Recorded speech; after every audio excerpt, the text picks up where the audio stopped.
Hey everyone, welcome back. Today I'll be talking about how I made my Railway Series style Gordon. He might just be my favourite out of all the Railway Series style engines that I've made. When I was conceptualising how I'd make my Gordon, the most important thing to me was his size. He's called Gordon the Big Engine, so I wanted him to clearly be the largest engine out of the main fleet. I thought the only change I'd need to make, besides making his footplate black, was to give him a slightly larger tender. I figured if he had a larger tender, it would help to imply that he's the biggest engine on the railway. At first this was going to be a Plea Talking Gordon tender. I got one, but I decided it just wasn't big enough. I thought this Plea tender could be a better option, and I was lucky enough to get my hands on one for a good price. But when I got it, I decided it was too big. After all that, I decided it would be best to just customise Gordon's original tender by extending the front and the back. I added blocks of balsa wood to each end and smoothed it over with putty.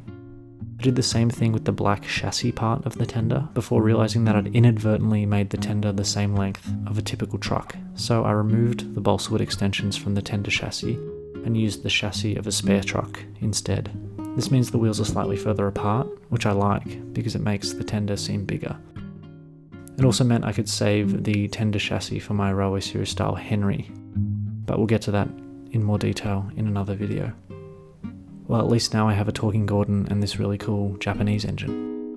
It also reminded me that sometimes it's best to work within some constraints when you're customizing. Better to use Gordon's own tender than use another engine's tender, because then you end up with a bunch of half engines.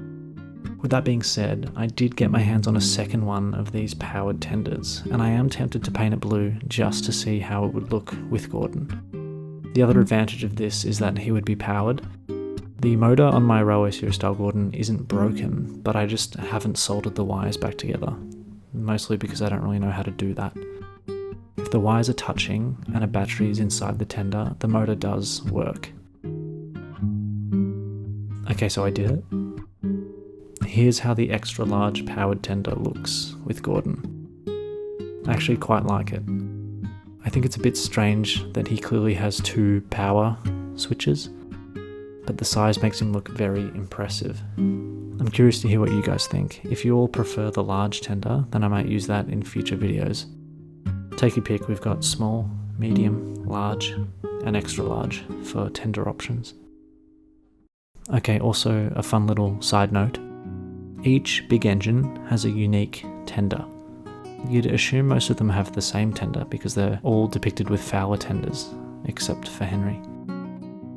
Henry has the unique Stanier tender in his rebuild shape, and he has the Atlantic Class B tender in his old shape, which sets him apart from the rest. James has a regular Fowler tender, and Gordon's tender is that larger version that we've just been discussing. But Edward has a uniquely small tender, which includes these side doors that he has in the show. I really like that they did this with the OG Edward. It helps to make him seem smaller than the other tender engines. After challenging myself with Edward, I thought about what I could do to make Gordon that little bit better. I thought about slanting his firebox like I did with my Flying Scotsman, but I like how the straight angle of his firebox sort of differentiates him from other A3s. He's a prototype, after all. That's when I realised I wanted his firebox to be bigger. That way he would be larger than Henry, and he would look more accurate to the book's illustrations. It also means his firebox is bigger than old shape Henry's, which makes sense because Henry's firebox is supposed to be too small to be able to generate heat. I also had the idea to add 3 large wheels instead of having the small hovering wheel in the middle. Sort of like Hank. Hank's got these 3 big wheels in the Trackmaster version, so I was sort of drawing from that. I drew up this Photoshop of Gordon. When it came time to put this into practice, I decided it was too difficult to alter the chassis to accommodate 3 large wheels.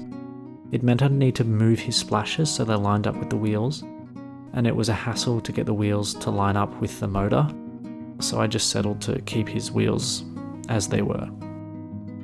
I used a Dremel cutting tool to separate his cab from his boiler, I measured out how big his new firebox would be, and then I used offcuts from my original Railway Series style James boiler to fill the rounded part at the top of his firebox.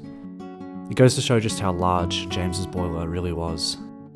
Then I glued cardstock to fill the sides of his firebox before lathering it all with putty and sanding it down until it was smooth. The sanding process took a really long time before it got to a stage where I was happy with it. I used balsa wood to extend Gordon's footplate and again used lots of putty to sand down the areas until it was smooth. Since extending the firebox, I was able to open up the cab because it protrudes further from the motor. So I cut away at the cab and now it's open, which is really great because you can have little figurines go in it now. I actually did that for a couple of my other customs following doing this with Gordon. I used the same toilet paper roll trick to replace the lining around his firebox. I painted him Aussie Export Sky Blue for his blue coat, Tamiya Bright Red for his buffer beam, Aussie Export Matte Black for the running board, and Tamiya Gloss Black for the smokebox and cab roof. The lining on his body was hand painted with Humbrol Red, and the lining on his tender was done with dark red Posca markers. I cut off his oval buffers and replaced them with rectangular ones. The buffer ends are just pieces of cardstock, and the cylindrical part was taken from cutting up an old paintbrush. I think I'll reuse the oval buffers for an updated version of Bear, since he should have oval buffers. In the same way that I've done for my other customs, I painted masking tape and used that for his front windows of his cab. The side windows were painted yellow with yellow Posca marker. The numbers on his tender and his buffer beam are printed on regular A4 paper and stuck on with a glue stick. And I just painted the edges of the paper with Posca marker as usual to sort of hide the fact that it's just paper. Gordon might just be my favourite of the bunch. I love that at a first glance he doesn't really look very different to the merchandise, but he still has that big engine presence. Part of me wonders if he would have looked better with a slightly darker shade of blue. Obviously my goal was to match the same shade of blue as the merchandise, which I was quite successful with. But thinking about it a bit more, maybe it would have looked nicer if I used a slightly darker shade of blue. But at this stage I'm not going to go back and repaint him.